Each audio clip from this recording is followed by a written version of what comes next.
I totally agree. It's literally, imagine you're doing the simplest task ever in the world, right? You're coloring in like watercolors, right? And there's someone next to you just going on your forehead. Dude. Just like, hey, you shithead. Hey, it's dude, like, that's what it feels like. I'm like, stop fucking, dude, like, 100%, 100%. It is the only thing that sends me from 0 to 100 instantly is this stupid stamina thing.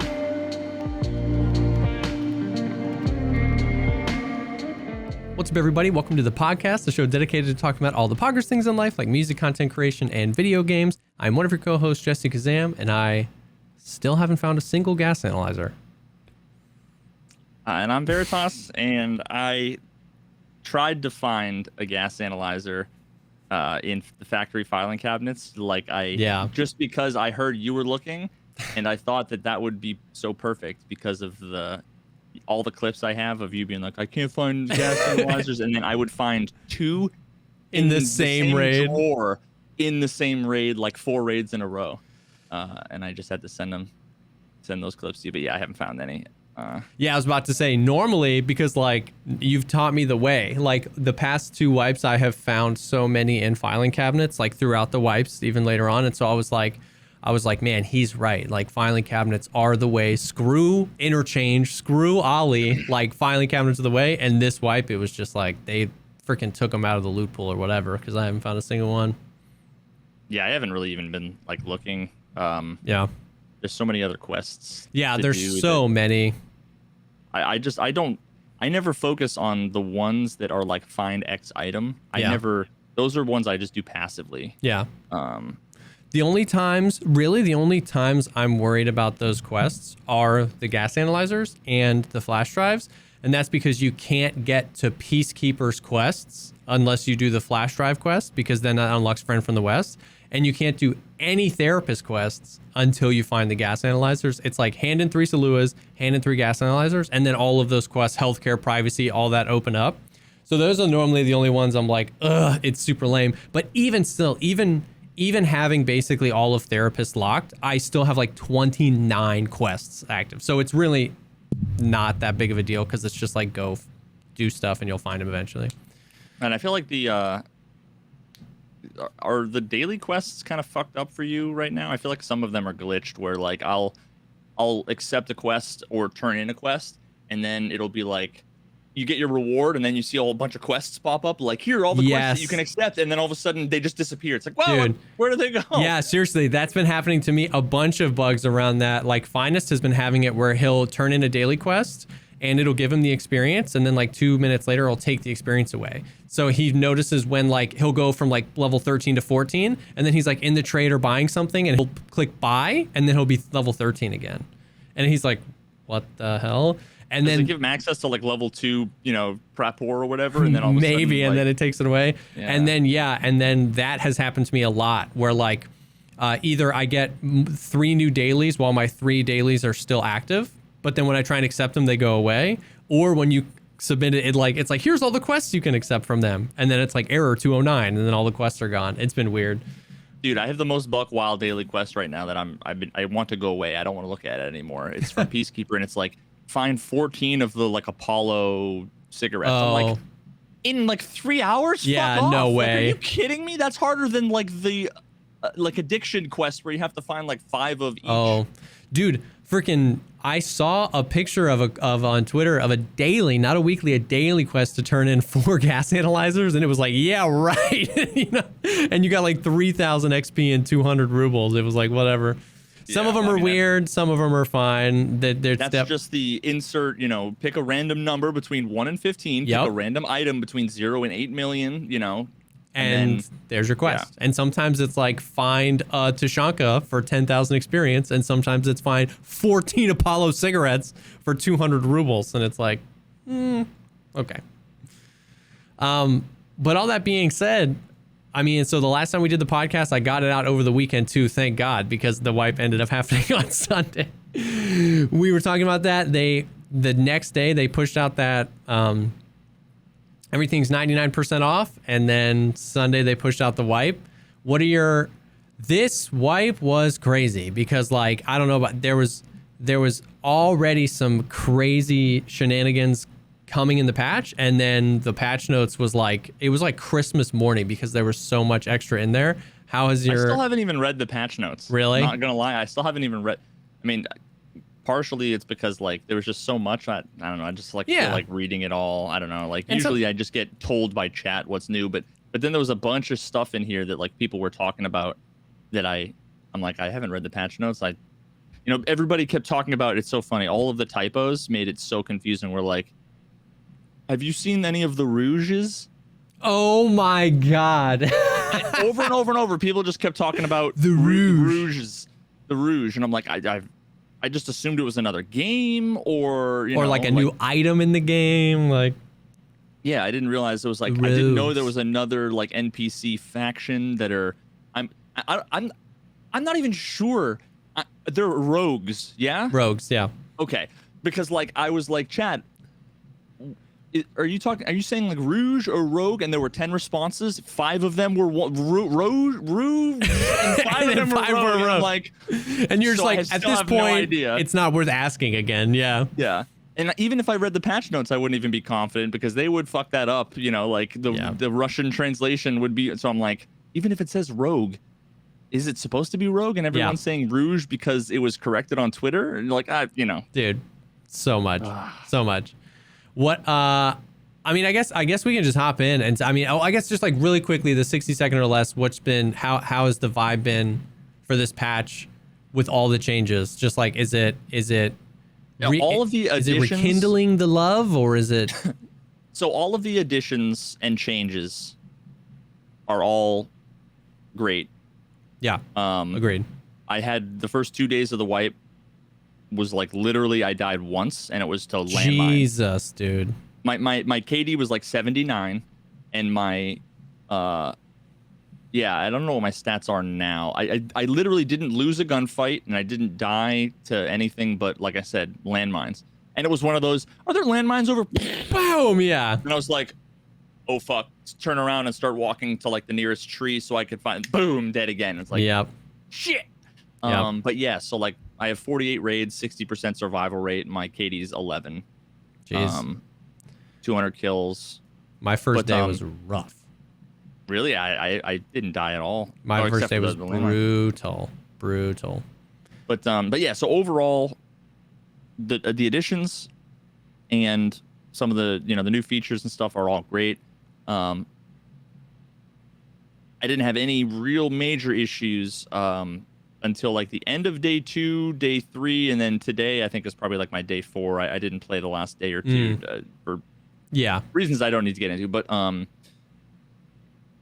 then today was just a lot more of like I only had one Voip interaction, and then it ended pretty quickly because I just died. In a gunfight. It could have been fun, but that was like the beginning of the annoyingness is taking away the opportunities that would be amazing, and are just turning it into like I'm back at my stash instead of continuing to raid with this guy I made friends with. Yeah. Because of the awkward fucking prone mechanic. Yeah. Whatever. Like, yeah. So today I've been starting to get pretty salty. I feel that. And it's like the same old Tarkov shit. Yeah. That they haven't fixed. And especially around wipe time, like one of the reasons why my first day was brutal is because like if you get in a rut where you get into 2 or 3 deaths in a row, so it's like day 1 through 5 of the wipe, every death means infinitely more than a death on day 200 of the wipe, right? Because it's like everything matters. If I lose this, it's my quest item, and it's just annoying, especially the RNG quest items. It's just like everything is more annoying.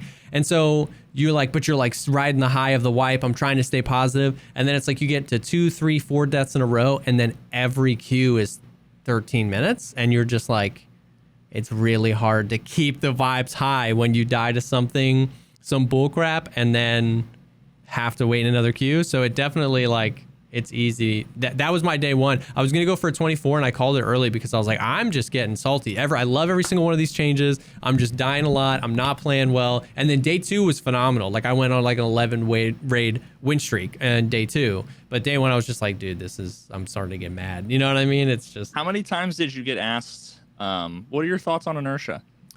I mean, yeah. Literally every first message from and it's one of those things that like, I don't even like blame anyone. No, like not at all. Because like, you know, you're going to want to know, you're going to want to go to your favorite streamer and you're going to want to be like, hey, this new thing, tell me about it. But fuck me if it's not like, it just got to the point where I'm like, it's good. Yeah. Like fucking look at the command that's there. Like 100%, I can't talk about it anymore. Yeah. You know what I mean? Like there's only so many times you can say, here are the 3 nuanced opinions. Yeah. You know, like. That was the same, dude, the same thing. The first few hours of the stream, my opinion was like, man, it's brutal and it's a lot and I'm getting used to it. And I think we're really going to have to wait, a few weeks and a few months. We got to see how strength and endurance, this and that. And then by the end of the stream, it was like, it's good. It's good. Because I just can't get into all that. But yeah, I mean, I completely agree, man. I don't know. We'll go through the big things and then just like talk about what we've experienced with them. This has definitely been... the way I'll put it before we dive into it is this has been like the best wipe ever in my history of Tarkov as far as like how much my desire is to play. But equally, I am the least motivated that I've ever been to do these quests again. And that dichotomy has been frustrating because like all I want to do is run around Lighthouse with Voip. And Voip bump, you know what I mean? But it's like if I die 5 raids in a row, my stash is empty, and then that's not fun. So I want to do these quests. I want to get the traders unlocked. I want to get a nice little cushion of cash, and then I just want to go play the game. I want to experience all the things. But like the quests and the progression has felt like an annoyance more than it ever has. Yeah, for me, I'm actually like totally fine doing the quests over again, just because I did them so quickly, and then. Then played had nothing to do for months and months and months. Yeah. And then got sick of the game and didn't play it at all. Yeah. So it feels like it's been, long enough since I did the Golden Pocket Watch where I'm like, I'll go do the Golden Pocket Watch again. Like it's, it is what it is. But yeah, the biggest things are right now are before all the good shit, I guess. Yeah. Might as well just get the saltiness out of the way. Is the fucking scav AI, especially the bosses. Yep. Is just as bad, if not worse. It's hard to tell than it ever was. Like I remember there was a period of time after I talked to Nikita where like it seemed pretty obvious to me and to a lot of people that they like nerfed like Sturman at least. Yeah. Because he was like a psychopath. And then, like, literally, I've been doing a few woods raids, and I'll, like, turn a corner, and within, like, 3 frames, he goes, bang, bang, bang, and you hear 3 shots, and I'm insta-dead. And it's like, holy fuck, like, he's back to just being insane again. And same thing with Sanitar. I rolled up to him. He was, like, standing in a corner, and I peeked him, and this was a raid where I went in, I had a Raider AK, so like just fully decked out with everything on it. I had the Tagilla mask and level 5 chest armor. I'm going shoreline. It's raid number 1. Like let's fucking invest whatever. And Sanitar is fucking standing there. I throw a grenade and then I peek. He just stands there and like doesn't even react to the grenade, but it like it lands like 2 pixels to the left of the door jamb, so he's completely unaffected. Yeah. And then I go bang, bang, bang, bang, bang with BP 7.62 BP, and I hit him 7 times in the chest and or the head. Yeah. And he just took it and went and 2-shotted me, two shots in the chest. Yep. Dead. I was like, yep. Oh, okay. So like Tarkov's back to being Tarkov now, I guess. Yeah. Yeah, I had a raid. I had a factory raid. I had 7.62 PS. I hit Tagilla 35 times, and he killed me. Yeah, actually, 30 times is about when I killed Tagilla. It was about 30. Yeah, I hit him 35 times. I must have been hitting limb because And he's got class 6 armor and class 5 face shield, so I get, but 35 times. What gun were you using? An AK. I was using 855. Oh, okay, yeah, I was using 855 in the M4, and it was just like, and you know what the lucky part was? So over outside of where Forklift is, there's a little hut where you can find the gas analyzer. Oh, like yeah. A million times, and then there's a little ramp down into like the underground. He was down in the middle of the underground, and I was up the ramp. Like all I could see is like the top of his head. Yeah. And I was like pop, pop, pop, pop, pop, and they were just bouncing off his face shield. Yep. And he looks at me, takes out the hammer, just and runs at me from all the way there. And I'm like, fucking fast reload, like fast reload again, and finally I dropped him with like the last bullet. Yep. But yeah, like so. The scav AI is busted. The aim is busted. Like they're as busted as they've always been. Yeah. And it's even more noticeable now that they don't have inertia.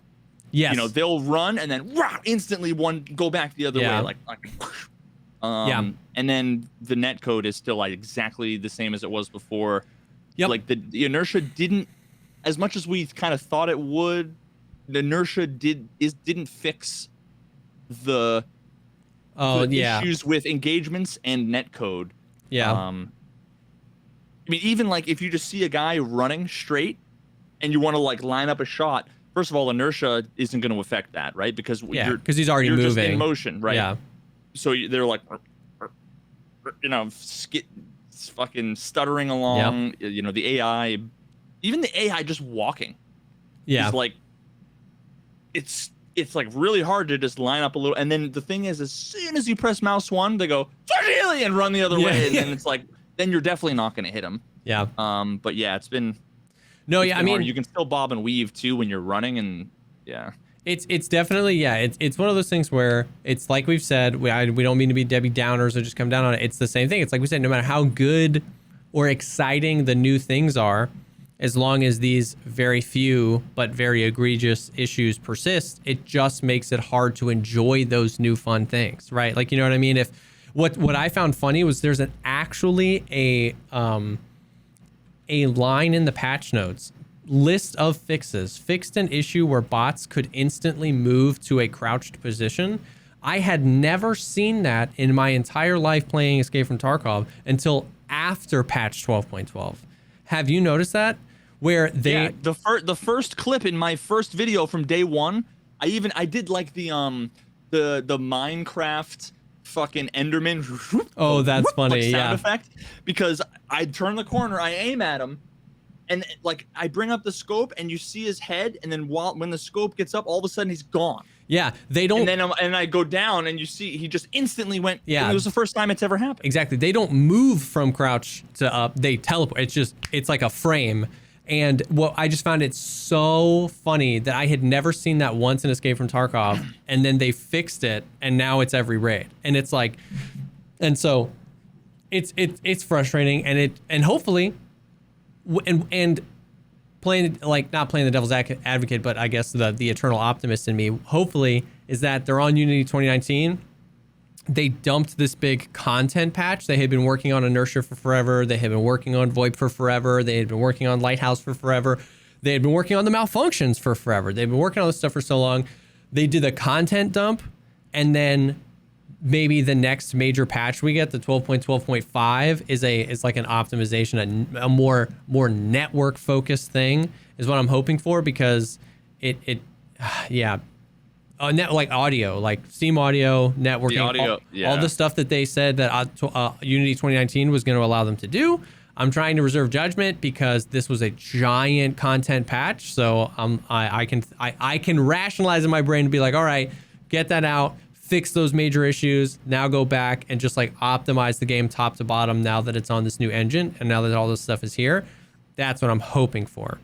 Yeah. So because all of those issues still persist. Yes.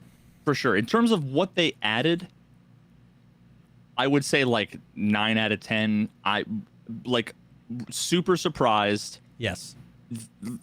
I'm trying to think of like what the phrase is. Like way better than I expected, basically. Yeah, on the implementation of the content things. If you look at them through a microscope out of the context of like all the other issues that plague the game, they're good. They're great. Yeah. But that came with basically no, as far as I can tell, no major bug fixes or performance enhancements, with a few, I would say, performance degradations in a few situations.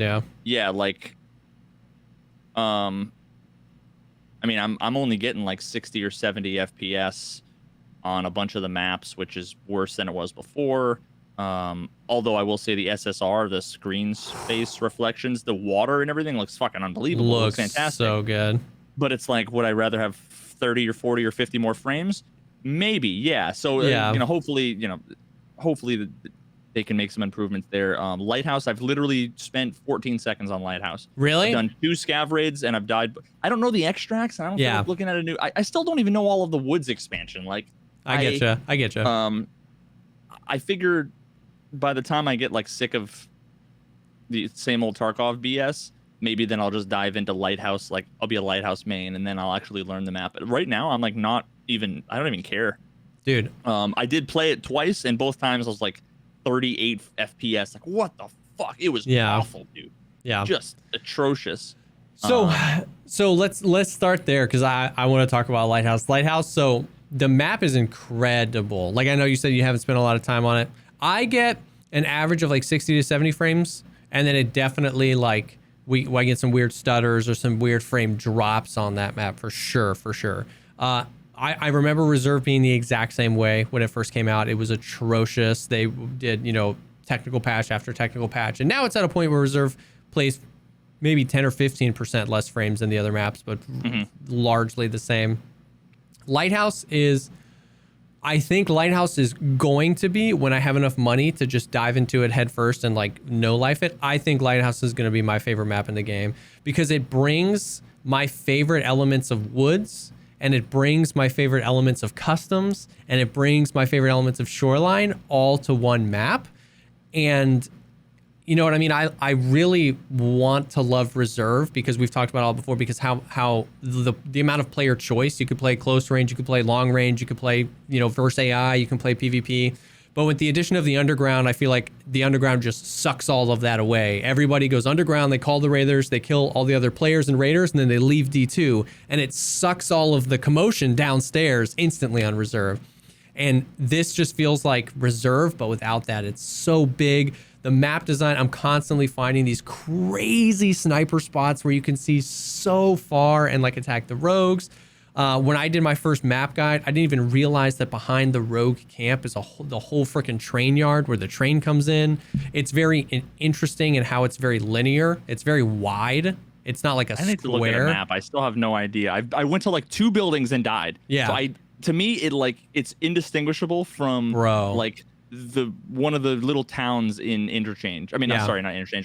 Shoreline. Yeah. It just like looks like one of those towns. And actually, some of the buildings look like almost copy pasted. Like, I'm like, am I in Shoreline? There like, is one village. There is one village that's basically copy pasted from Shoreline, but that makes sense, because then this is why I'm like loving this stuff. So if you look at a map of Lighthouse, which you can do on the wiki, there's some pretty good maps now. One of the extracts is Path to Shoreline. That's one of the PMC extracts. They added an extract on Shoreline called Path to Lighthouse.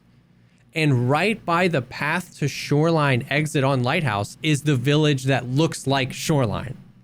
So I'm like, that's dope, because I see it. It's close to Shoreline. You know that is like I mean, there's that little swampy, all those shacks and the houses and everything. I'm sure there's a wall there. But did they just take the wall down and then the maps are connected, right? Well, they did. Have you been to Shoreline? Exactly where exactly where you just said, they took that wall down, and you can now walk past where that wall was, and you can see the Lighthouse map. It's just that as you start walking, you start extracting, so you can only run 10 seconds worth. But that wall is down. Everybody came into my chat and they were like, Shoreline expansion. I was like, whoa. Yeah, people were talking about Shoreline expansion. I'm like, what? And then after a few minutes, we realized it's not a Shoreline expansion. It looks like one, because there's no visible barrier. There's no sniper sign, there's no minefield, and there's no wall. You can just see Lighthouse, but you just start extracting, so you can't make it very far.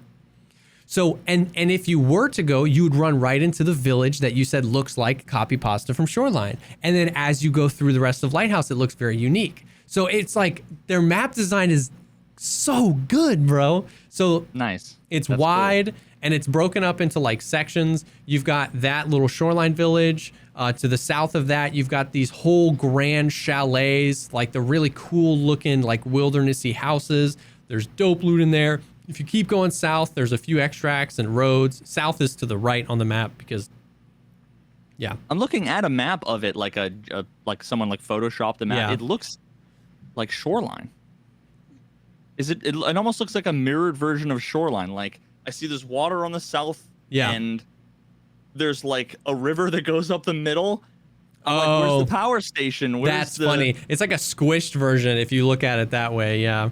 Yeah, like all they would need, like where Path to Shoreline is marked there, all they would need is like the resort. Yeah.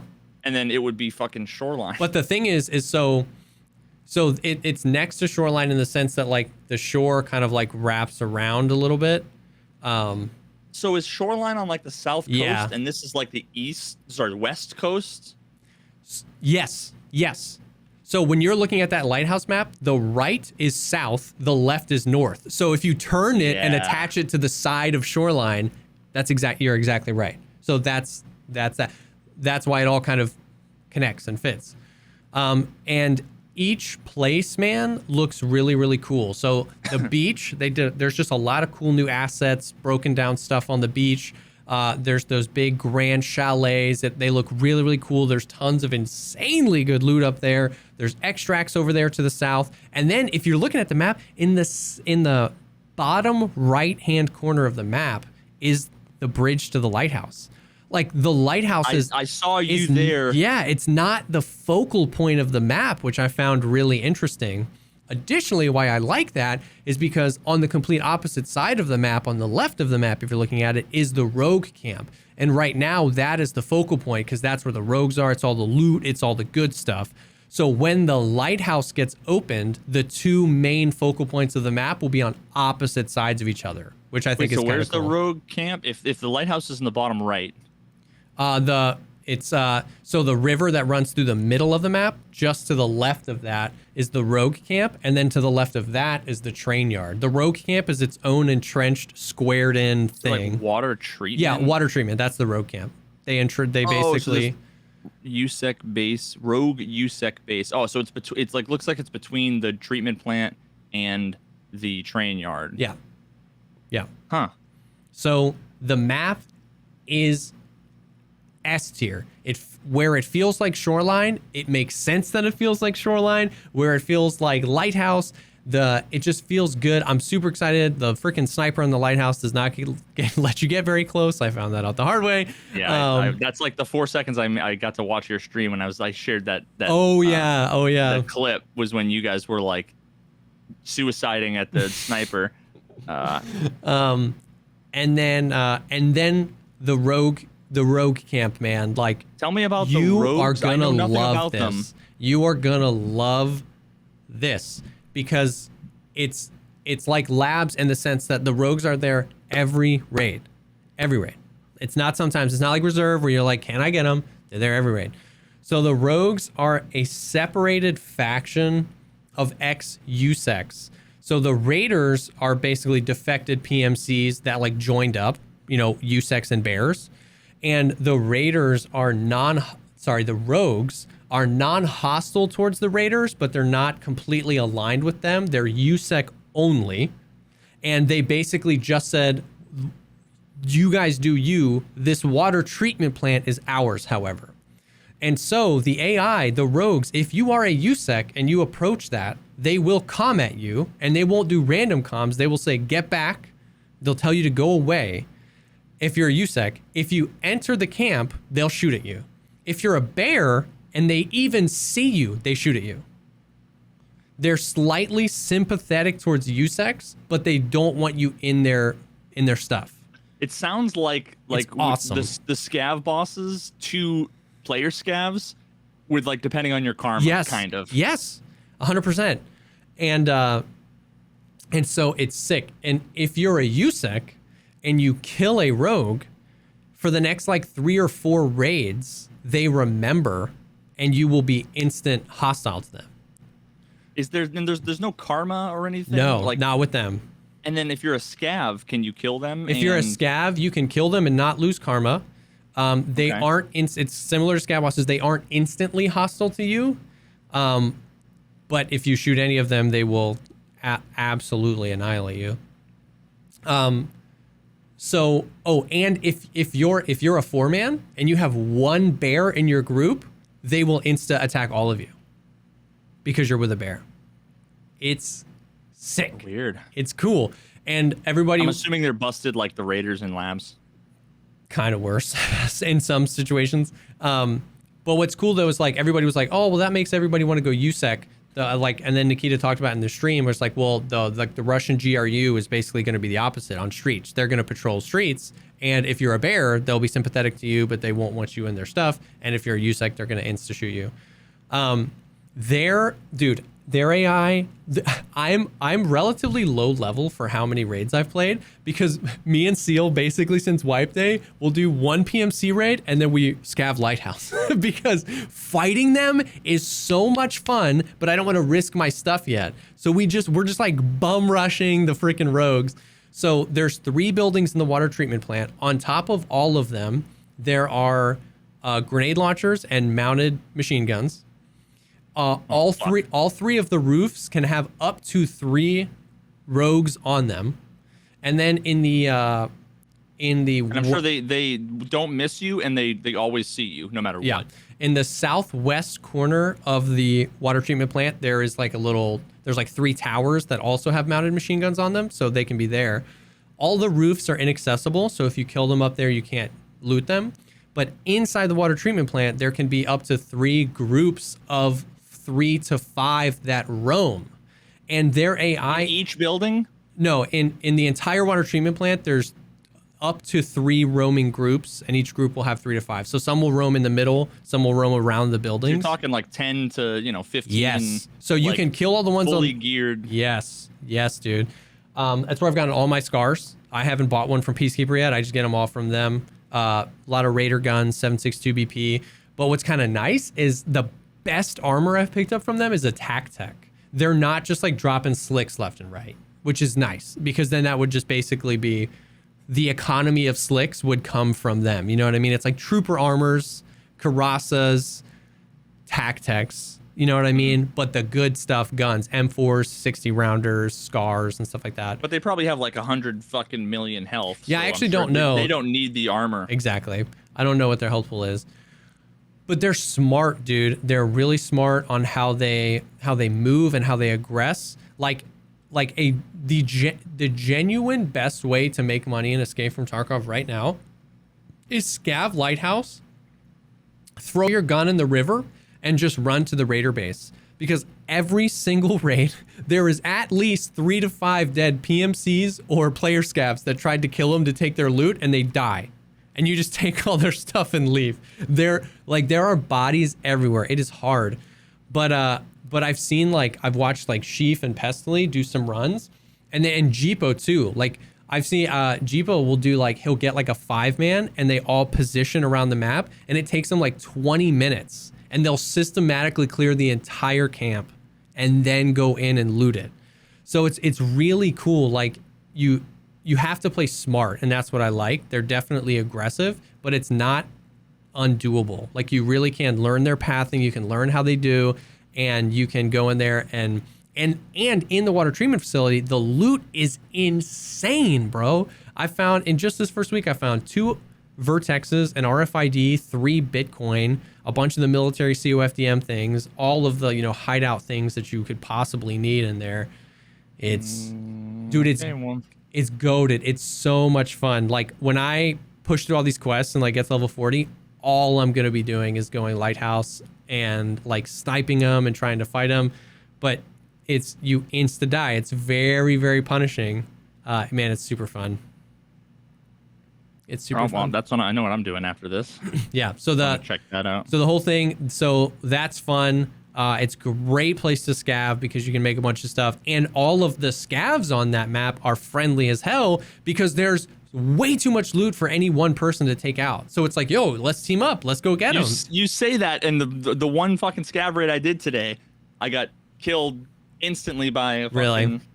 Really? Most of I mean, we've had some bad encounters, but most of our scav encounters are super chill. 4 times yesterday as scavs, we befriended PMCs. It's just like everybody just wants to kill the rogues because they're so cracked that it's like, let's all team up. You know what I mean? Dude, I don't know if well, actually, I don't want to cut off if you have more stuff to talk about. No, I mean Lighthouse. that's Lighthouse. I just thought that was like a perfect segue over to Voip. Yes, it is. And I mean, like, I don't know about you, but I have to say, man, every single raid is just filled with a bunch of people playing Vangabus, spamming music and saying racist stuff, dude. We were so wrong. We were so every Voip encounter has just been racial slurs and music. Man. I've been banned from Twitch 7 6 times. You wonder why my name is Veritas _7. It's because I already made it through from Veritas to _1 through, you know, and now I'm on the 7th account. Because I just keep getting banned from. It's so good. I don't think I've had a single. I've had. Let me think of all of the. I haven't had anything toxic. Not a single one. Nope. There have been a few times where I've been like, you know, popping off shots, and I'll be like, "Fuck you," you know what I mean? But like, that's me basically role playing as USEC 2. 100%, yeah. Like I've literally screamed USEC 2 lines, you know, rather than use the voice lines. Yep.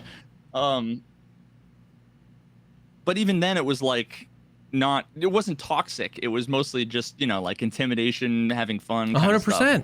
The first day, my first Voip encounter was on Lighthouse. I was scavving. Now, I spawned in with the double barrel shotgun and no ammo in the chamber and no ammo on my character. I did the same thing. Nikita confirmed was a bug. They fixed, I think, pretty quickly afterwards. Yep. But I like literally turn the corner. And I see, and of course, I don't know anything about the map. It's my first time seeing the map. I just run to like a picket fence, turn the corner, look at the hole, and then there was a PMC, like kind of running sideways, and then like 2 other, I think, PMCs, like 20 yards behind him. And I was like, yo, and I hear like, yo, what up? And I turn the corner, and all of a sudden, bang, I get shot. And I'm like, no, stop, hey, stop. And I like go prone around the corner. I'm like, I'm friendly. And the guy turns the corner and kills me. But I see as I'm fading to black, he gets gunned down by the other 2 guys. So I don't know what, like if they were. That's crazy. I don't know if they got confused and thought he was the scav, or if they were punishing him for shooting me. Maybe they weren't. I don't know what the deal was, but basically I got gunned down. And that was the most toxic experience. Everything else, dude. Everything that we have said was going to happen over the last 6 months has happened. I literally spawned in forklifts, and then a guy came in from glass hallway, and another guy came in from the other side, shooting. I'm like, I'm doing delivery from the past. And they're like, all right. I'm like, please, you know, fuck off. And the guy's like, all right, fine. And then I just finished the quest. I ran by the guys. Dude, they didn't shoot. 100%. I did that, and then another one on Woods. There was a dude just running. He's just a pistol boy, and I had like, you know, tier 3 gear with like a decently modded AK, and I was just like pop, trying to shoot him as he's running, and of course he's fucking stuttering all over the place, and I hear him go, no, and he runs behind a tree, and I'm like, okay, and he like pops off a few pistol shots, and one hit me in the arm or something. I'm like, all right, so we're both behind a tree, you know, in woods, we're totally open in between us, and I'm like, you cool? I'll be cool. He's like, yeah, dude, I'm just trying to get out. You know, we were over by the little shit shack, the little scav house, on our way out to the exfil right next to that. And I'm like, is that where you're going? He's like, yeah, dude, I just got the Jaeger letter. I'm like, okay, cool, because I just went to the like USEC camp. Oh, and that quest. I'm like, and I'm on my way out. I'm like, so let's go. He's like, all right, dude. You know, and he was like, hope you have a good wipe, man. Like, we just ran together. It has been insane. Dude, we did one where like we were up on customs, we were coming up on old gas. I see a guy prone. He engages first. He shoots at us. We shoot back. I'm hurt. I'm healing up. Sealable wraps around the corner and dies. And I'm like, I hear them both. So it's like 1v2. I'm like, hey, I was like, can we settle this like gentlemen? I was like, you killed my friend. And it went from, he was like, yeah, your friend sucks. He sucks at this game. Like, that was the first thing he did. And I was like, listen, I was like, maybe he does, maybe he doesn't. All I'm trying to do is get out of here with this Salua. You know what I mean?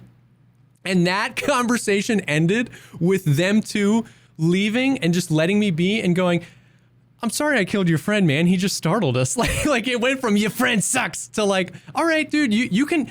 I was like, if you let me ditch his insured stuff, you can keep everything he had. And they were like, no. Just you take it all. We'll just go. I'm sorry I killed him. Like, it was, dude, it was so great. And then I made a video, bro. It was like a freaking HBO limited series in this one raid, dude.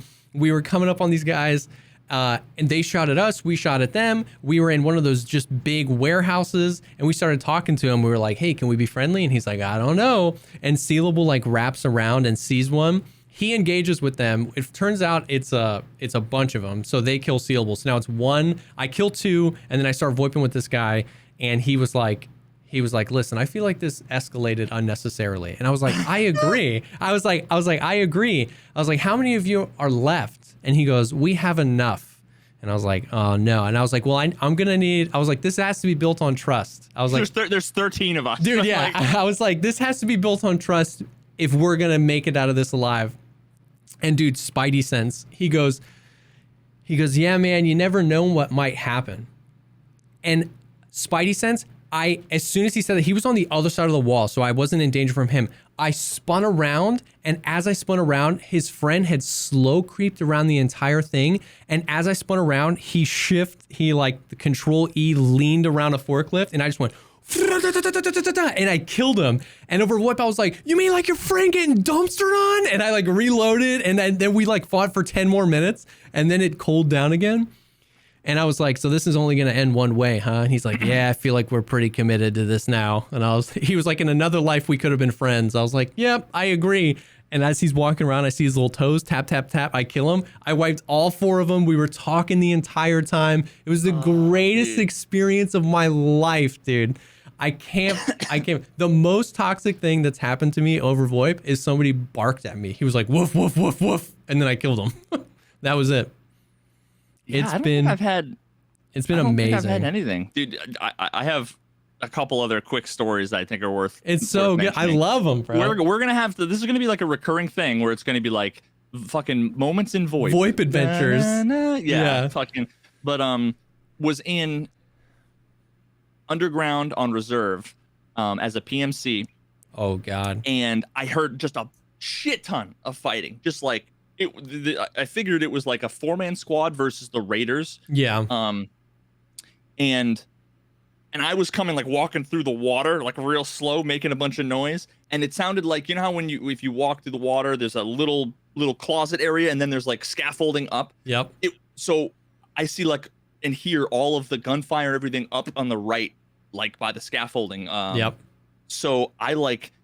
I'm creeping up. I'm like, I'm about to murk everybody here. And there's like 3 PMCs dead on the stairs and then like on the platform up top. And I hear voices and I hear everybody being like, hey, wait. And so there's like a solo, a duo, and then like a trio. And they all become friends. And I'm like, what's up, guys? They're like, hey, what's up? So then we all become friends. And we're like, listen, everybody's dead here. Can we all just be fucking cool? And everybody's like, dude, I just want to get out. I just got to get out. I get the stuff. Oh my gosh. We just ended up being total friends. And then all of a sudden, like 30 seconds into it, we're all getting together and someone goes, wait, is that you, Veritas? I was like, and I literally, we're all in a group, right? We're all in a group. And someone goes, is that you, Veritas? And I like turned around, like pretending like, where? You know, like nobody was behind me. Oh my God. I was like, who? That's so and then someone great. was like, wait, what? So apparently, you know, a couple of them recognized my voice, but it was awesome. And then, so what ended up happening was, I needed to do the quest where you have to like locate all of the like Black Knight, fucking Queen, whatever, all the little, and I just made it down there, so I didn't actually get a chance to do any of that. But I'm like, I'm not gonna not roll with these guys. 100%. Yeah. We got almost all the way to the end, and I'm like, all right, I'm gonna let you guys go because now I want to go back and like try to get this quest done because the whole map is basically gone. Like everybody just became friends, like 5 different squads. And by the time I get back, I'm like, all right, I'm gonna like loot these 2 guys because nobody took the time to loot or anything like that. So I'm like, fuck it, I'm gonna loot these guys. When I get back there, I hear 3 or 4 other people in Voip all talking. And so I'm like, okay, well, I'm not friends with these guys. Like, it's on again. Yeah, so basically, the first thing I do, I see them as I'm like kind of strafing up the stairs. One of the guys is like walking towards all the bodies, and I just like gun him down. And then I see the 3 of them all like scatter because they're like, whoa, what the fuck? What the fuck? And they're all yelling at me and everything. And I'm like, the best part was I think that they were all randoms.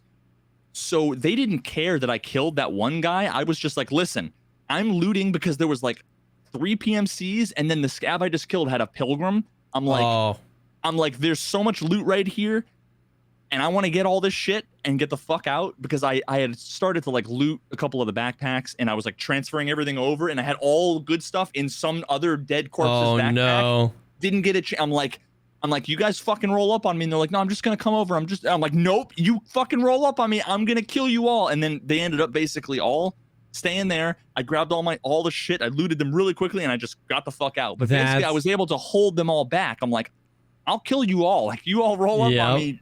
Stay where the fuck you are. I'm like, there's so much loot here that you guys will be able to share. Let me take what I need, and I'm getting the fuck out of here. Dude. And they're like, oh, okay. It's so great. Dude, it's amazing. And I only had 1 betrayal. And I should make it a video. But like, it was on Factory. I was looting. I got, spawned and instantly just ran up to the safe room and was like looting the cabinets, looting the jackets, the safe and everything. And then I hear another dude shooting or telling me, he's like, I'm coming in there. I'm going to come get you. I was like, you can come get me. I'm going to fuck you up. Like, like, feel free. And then he's like, no, wait, let's be friends. Let's be friends. I'm like, all right, well, like, if you want to be cool, I'll be cool, dude. Like, you have my word. And then another guy on the right side peeks him and starts shooting at him with a pistol. And he's like, yo, you said you were going to be fucked. I'm like, that ain't me, dude. That ain't me. I start shooting my rifle. I'm like, I got a rifle, dude. That ain't me. So then he's like, how do I know it's not you? And I'm like, because I'm going to leave this room and I'm going to fucking kill this guy at the end of the hallway. And then I literally ran out and just went, whoop, one tapped the dude in the head. Oh my God. And I'm like, all right, we cool now? We cool now? He's like, yeah. Fuck that pistol guy. Yeah, fuck the pistol guy. So he's like, as long as you're not a pistol guy, we all got rifles. We'll be cool. So we ended up getting together, and all of a sudden we hear another guy coming up stripper pole. And we're like, yo, you cool? You got a pistol? Like, he's like, no, dude, I got a shotgun. And we're like, all right, you're cool. So then we're all just chilling. We're all talking. I'm like, you guys can loot these filing cabinets. I looted 2 of them. You guys can have the rest. The guy's like, oh, I don't need anything. That's all fine. And I'm like, yo, you guys seen this before? I wanted to show him the cool, like, chamber animation shit. Yep. And I'm like, I don't know if they changed something or if I just forgot how to do it, but I kept, like, tabbing in and then it, like, wouldn't do it. I kept trying to move the cartridge over and it, like, wasn't working. And then all of a sudden, well, bang, I get shot. And the guy... one of the guys who was the original guy at the end of the hallway that we became friends shot me, tried to shoot me in the head point blank with M80, but I had the fake tac, the slow MT, and it ricocheted. And then he shot once, and then he instantly shot the other dude who just had a shotgun, but he had his knife out. So he gunned him down, and I fucking like tabbed back in and murked this guy and was like, you fucking asshole. He was trying to line up the shots, tap, and you got the lucky ricochet. Oh my God. But then I messaged him. My friend requested him and messaged him and the other guy. And I'm like, so sorry, dude. I killed that asshole for betraying us. And the other guy was like, dude, I need the money, like whatever. And I'm like, you fucking shameful asshole. And I told them both that, it was Veritas. I'm like, I took his dog tag and threw it in the fucking toilet the next raid. And we did the whole shame thing. Yeah, it was a lot of fun. But dude, it's unreal. Like, it's literally everything we wanted it to be. How instantly the content is just flowing. Like, you know what I mean? All you have to do is put a tiny little bit of effort and they're funny and these crazy encounters come. I've been addicted to, like, Smoke is playing again, and I've been watching Smoke and Deadly, some of these like really great guys that are really great at VoIP and other games, creating some of the most insane. I was watching Smoke with a PMC literally until there were 30 seconds left in a Lighthouse raid. And it's just like, It's so good. It's so not toxic. The implementation of it technically is so good. Sound propagates better with the PMC voices than any other sound propagate in the game. There still are a couple of weird things with like stairwells, but there are also other things where like I was over by where like the factory expansion on the 3rd floor, but on the 1st floor, like that part that they opened up that used to be closed. Yep. And then there were player scavs on the metal balcony. Oh yeah. Out on the other side, and I could hear them in the right ear above me. There are still times where it gets cut off and whatever, but it's less buggy than every other audio. It's less buggy than every other audio. It defaulted to off. There's a hotkey that you can use to turn it on and off, which I've never used and never had to use. Nope. But it has all of the things that we said. If they don't do it, so like the fact that they did everything was fantastic. I do admit that I had to turn the volume up. The first couple of raids I did, it was like either really quiet or I heard nothing. And I was like, either they don't have Voip on or they're not talking. Yeah. But my chat volume was all the way down because it's been all the way down forever just because it's never been a thing. So I just turned it down for some reason. I don't know. But so I had to turn it up. And I think what's happening is what we thought would happen, which is like now that like I'm trying to pump out YouTube videos with the highlights, Pestely's pumping them out, Deadly, I think more people are turning it on. You know what I mean? And the videos came out of how to turn it on. That very first day I had tons of questions like, how do you turn on Voip? How do you turn on Voip? So now that like the guides are out and the content is flowing, landmarks posting I'm more people are turning it on, and I felt it. Like day one, basically all of my Voip interactions were with scavs. And then every day since then, it's been more PMCs are willing to talk, which is just, it's perfect. I think the obvious fear with Voip is what happens when the only thing left in the game to do is kill people, right? Like that's the number one thing, where we're all willing to be friendly now when I have a gas analyzer or when surviving this raid is a quest condition. But is there enough incentive when I get to level 45 and it's like the only thing I have to do today is kill people? I think it will. I think it will just change. You know what I mean? The interactions will change, because even killing each other, and like you said in your one of your first stories where you were like just yelling out like, yo, screw you, like when you're killing, like that stuff is perfectly fine. Like there's no, like the guy who tried to betray me in that story, I was like, he was using Voip perfectly. Like he wasn't being a dick. That's part of it, man. You don't know who to trust. So yeah, you don't have to cooperate necessarily to use Voip. Exactly. So I think that how Voip is used will evolve, and I think it'll probably be, this will be the most welcoming wipe for later beginners. You know how like if it's 3 months into the wipe, people are like, I feel like I can't start, and you start to see like Timmy's on customs and you feel bad killing them. It gives the Chad something to do. If you're level 62 and you have everything and some guy's voiping and you're like, dude, I just have delivery from the past, you're going to insta go, let's roll, bro. I'll Sherpa you. I'll take you through it. I'll take you through every fucking room in Shoreline right now. Dude, today, it's so funny how many people like act. I don't even have to say anything and they just default to like they're taking the Chad role. Like I'm new to the game. Yeah. You know, so I'm like, oh, dude, what's up? Shoreline today.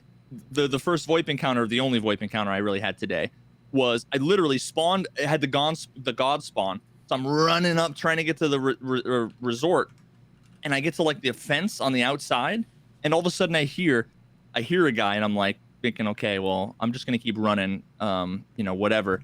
And then before I see him or anything, or I don't know if he knew that I knew that he was there. I don't know, but I heard like bush rustling, and he was like, dude, I'm friendly. I don't really want to fight. I just, you know, whatever. When he's like, follow me. He's level 29. He has every key. Oh my God. And he's like, he's explaining all this shit to me. You need this. You need this. Yeah, man. So this room, I'm like, oh, thanks, dude. Yeah, thanks. Yeah. You know. Like, so you just kind of like, yeah, oh, that's cool. Like, yeah.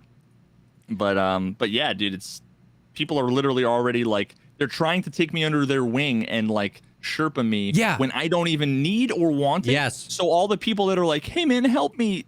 Dude, that's gonna be something to do. You're so right. The fact that that's already happening shows that like later on in the game that we're all going to be happy to do that. You know what I mean? Like it's people are overly nice. Like every time it's always like nobody's asked for anything, but everybody's always like, dude, you need this item, you need this item, you need this. I'm willing to give people items that I have that I need. Yeah.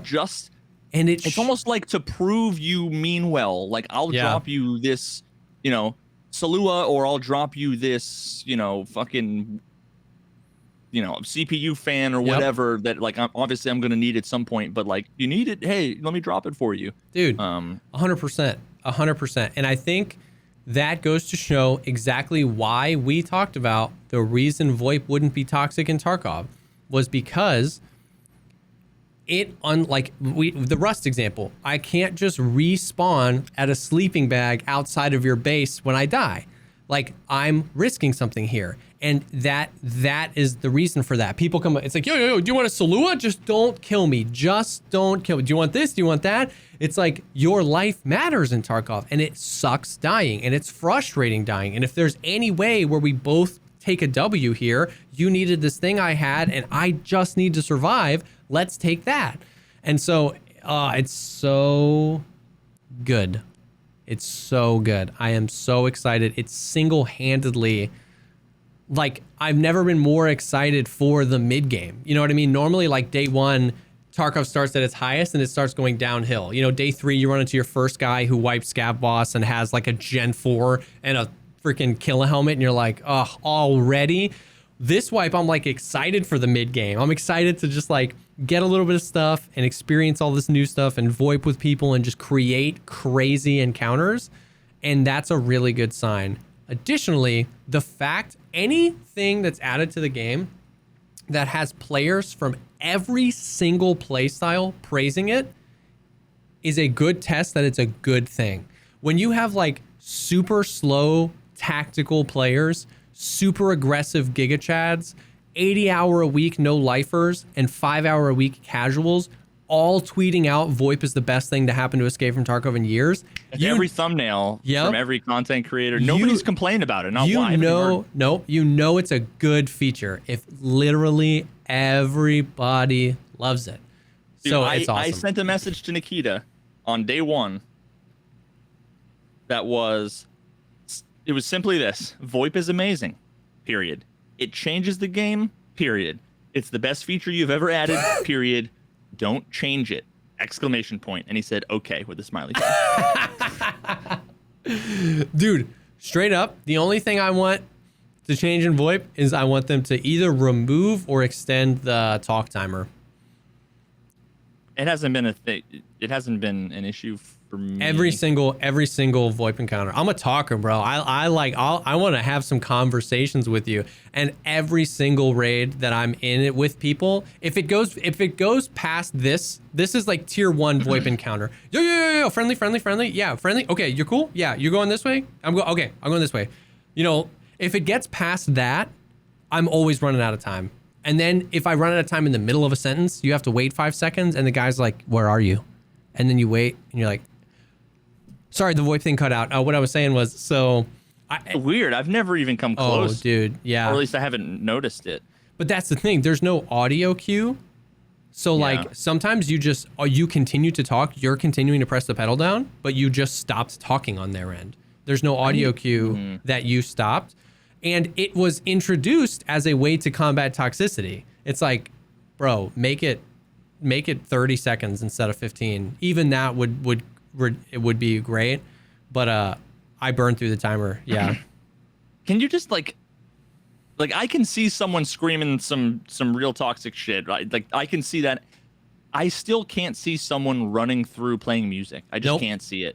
No. Like why would you do it? Yeah. What would be the purpose? I don't really get it. So, but that's it though. That's the only thing. If they could extend that timer a little bit, that's it. It is the most perfect new feature to come to Escape from Tarkov. Should I ask Nikita if he would consider? I feel like there's no point to extending it. Once you make it's already 20 seconds. It's 15. Once you make it longer than 15, Who cares? I want to talk like, to you him. might as well just get rid of it, right? Yeah. Like there's no 20 seconds is still longer than you, at least 15 seconds is longer than I need to say any one thing before I'm like responding back and forth. Listen, so I agree. I don't want to poke the bear too close to the Voip because they've got a whole lot of stuff going on. I'm down to keep it how it is for a little bit, but in a month or two, I want to talk to Nikita about extending or removing the timer. The thing is that if putting it at 30 seconds arbitrarily makes him feel better, even if I think it's a useless time, then put it to 30. Like, I just want it to be longer than 15. Like, 30 seconds will be fine. I agree with you. It's like, if you're going to make it 30, get rid of the timer, because 30 seconds is enough time to find someone and kill them if they're spamming something. You know what I mean? But if he feels better about 30, I just want it to be long enough that I don't feel constricted by it when I'm talking to people. And I heard that there's a way to like report people. How does that even work? So how do you report? You can't report anybody that's in your team, no matter what. But so you double tap Y and there's a report button right underneath the gestures. Like, you know what I mean? Like where you can F1 to 12. Underneath that is a toggle to turn Voip on or off, but you can key command it. So you never use that. And right next to that is a report. And it literally just reports whoever talked in the past 2 seconds. So I don't know how effective that is. Actually, that's again, I'm surprised at how well that. Like, I figured it was going to be like another option in the thing where you can report someone who killed you. Oh yeah, and that was like it. Like I didn't think that they've never. I would have assumed that they were incapable of doing something as simple and nuanced as, you know, add it so that you can do it in the game. Yeah. And, you know, that it would somehow have a link to someone nearby you who has talked recently. Yeah. So some player's guy was right next to you and he dropped some racial slur or whatever. You literally don't even have to tell him. You just double tap Y, click report, and GG's, walk away. I wonder if it does what like OBS replay buffer does. Oh, maybe. It, like, keeps like 30 seconds of like the audio logs. I would be fine with that, although that probably like would breach some sort of fucking NSA Russian. Yeah, true. Very true. Yeah. Recording you without your express consent. Consent. I'm sure it's somewhere in the fucking EULA. But yeah, overall 11 out of 10 for Voip. 11 out of 10 for Voip. Inertia, I would say 9.5 out of 10. I'm already used to it, although I will say that there are things that I would do, I guess, that, like, I think maybe they would want to stop. I don't know, like, there along with Inertia came, I think, some changes to stamina, although I don't know. But like the whole like crouch stand up thing, like usually what happens is I like run, you know, I'm walking everywhere except if there's like an opening. I'm gonna run from tree to tree. Normally what I want to do is I want to get there and I want to crouch, and then I'm gonna watch my stamina bar until it gets back up to the top, and then I stand up and it's like, nope, you're back to halfway, and it's like, well, then so you can't like rest. I don't like the crouch feature either. I think what it should do is, like, if you crouch and stand up 3 times in 10 seconds, it starts draining your stamina. Yeah. Because absolutely, like, because once again, if the thought process behind that was like, it's an unrealistic thing that people just like sit there and crouch and stand up all the time, so let's get rid of that behavior. Well, what you implemented to get rid of that behavior also gets rid of a very realistic behavior, which is when I run from cover to cover, I then crouch and make myself the smallest target possible to gain my stamina and gain awareness. And now that is punished. Now you're just standing out there in the open going, I need stamina. And you can't like wiggle. Like what I used to do normally was just like crouch, wiggle, crouch. Yeah. You know, it's like, because you want to try to stay moving. Yeah. But there's nothing you can do now to really make it so that you're staying moving. So I don't know, so the inertia change is all wrapped up in they made recoil more brutal, which I think people don't necessarily understand. So whatever system they have, which is the automatic recoil compensation, right? That's been a whole thing, like where your PMC is a highly trained person, so that's why it always starts and then it levels out because he's adjusting for recoil. That system was toned down. The amount of recoil reduction you get from these soft skills like recoil control and assault rifles was also toned down. So what that means is you're still going to see eventually M4s with 35 vertical recoil. It's just that 35 vertical recoil this patch won't feel like 35 vertical recoil last patch. And people are like finding guns and they're seeing like builds from people who are already level 38 and they're like, oh no, it's like, well, you got to go shoot that gun because it's going to feel different. But what that means is like your movement is floaty.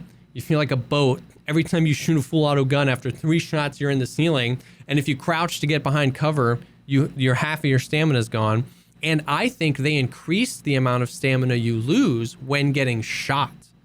And that is what has me triggered more than anything. I am a very happy-go-lucky kind of guy.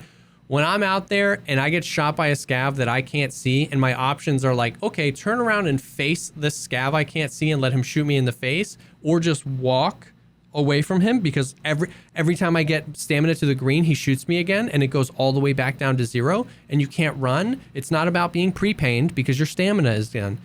I think that we've talked about it, the whole adrenaline thing. I think that is garbage mechanic. Get that out of the game. I hate that so much.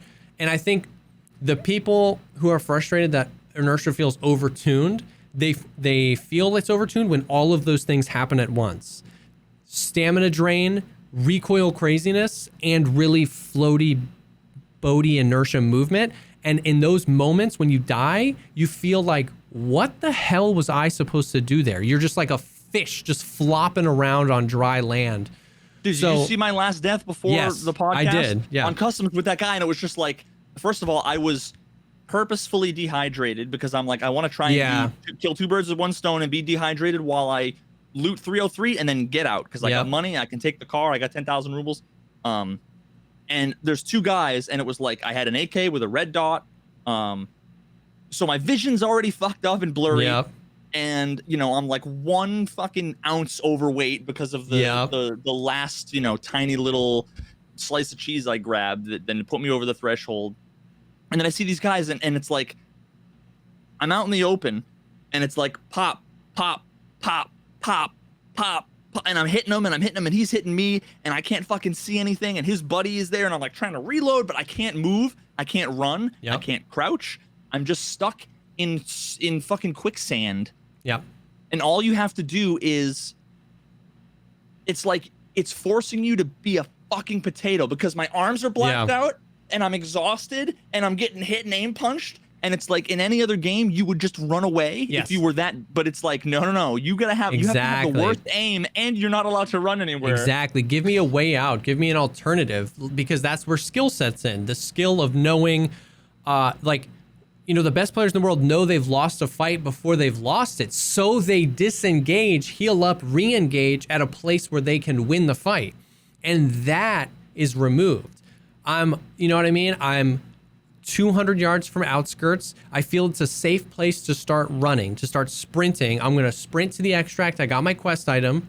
The scav waits until the absolute second I run out of stamina, and he shoots me 3 times, and I can't move. I can't do anything. Painkillers doesn't affect it. It doesn't matter how hurt I am. If he hit me in the head and I'm almost dead, if he hit me in the arm and it's totally fine, it doesn't matter. I can't move. And so the inertia gets wrapped up into that. I think inertia is a 9.5 out of 10. I've already gotten used to it. I'm a level like 7 or 8 strength and endurance, and I'm already starting to feel the effects. I don't think they should tune it down. I think that inertia haters would be happy if they reworked stamina. To be honest with you, I think that is the biggest thing that makes people think inertia is overtuned. But it all just gets wrapped up in that conversation because you feel frustrated that you can't move. Movement is inertia, so I feel like inertia sucks. But I feel like they just need to do stamina. You were saying like gets wrapped in, and I don't know why that just reminded me, but I had someone come into chat. It was just one of those like first message. Yeah. And he was like, "Hey, this is my first wipe. I've only been playing for a day or 2. How am I going to get used to inertia?" And I was like, if no, that doesn't. You don't get, but it's just like play the game. But yeah, and then literally that's what like I said, and then like 4 people in chat said. It's just funny because like I'm not shitting on that guy, but that's what happens when the voices of the community, everybody's saying, "Oh, inertia, you know, you gotta whatever." There's this, and then all of a sudden, a brand new person comes in and is like, "Oh, okay, I'm supposed to now attribute the problems I'm having in the game to inertia." To inertia, yeah. It's like, no, dog. Like, Yep. it's only an issue because we've all been playing with one sensitivity, right? And all of a sudden, they change the sensitivity. Like, exactly. As a new player, you just need to get used to Tarkov. Yep. You know, there's nothing about like all inertia just is it just change it in fucking movement speed and everything. One of the things I really like about inertia, to slightly change the subject, is I feel like I don't know if they changed anything with fall damage, or maybe I'm just being more careful because I know with the weight system how punishing it is. But like I like that when you jump off of a ledge, you go like, dude, yes, I love that. I like that. I wish that the threshold for like the height you jump off of would be a little bit higher. Yeah. To where before your legs would get blacked out and instantly break them, you would do kind of like a, oh shit, okay, yeah. And then start running again, right? Like I like that. It's much better than your legs are instantly like. I like amputated. that too. So like whatever number, if it's like a 3.5 meter fall gives you like a fracture, make it a 5 meter fall, and between 3 meters and 5 meters, tune up that effect. Where at 4 meters you're like, oh, and then you gotta get. I think that would be sick because then you don't have to sit there and heal or be pre-pained, but you still have this negative to jumping off. I love that too. I love jumping, even just jumping. If you like jump, you're slow and then you get back up to speed if you're sprinting. I think it's cool. I did a bunch of testing where like you were saying that you can still kind of bob and weave. As soon as you put some weight on, that's basically impossible. I did some testing where like I brought like 40 kilos worth of stuff into an offline raid, and I tried to like do those 180 snaps, and I was almost just running in a straight line because I would like snap to the left and then snap to the right, and like you snap to the left and you're so slow. It takes so long. But are you pressing A or D when you do that, or like what? What do you mean? I'm like, pressing W. I'm like Shift W, and then with my mouse, I'm like, you know, like it's when somebody snipes at you and you do the little alligator serpentine.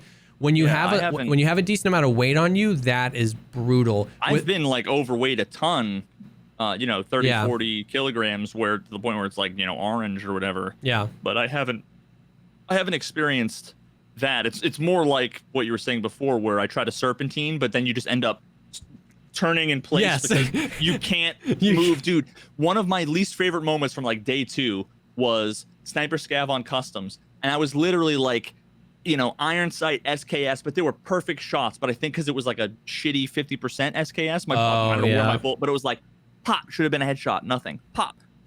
Then finally I'm like, well, I got to reload, and it takes fucking forever. And all of a sudden it's like, bang, I get hit, and it was fucking pissing me off because it was like I felt like he was playing with his food.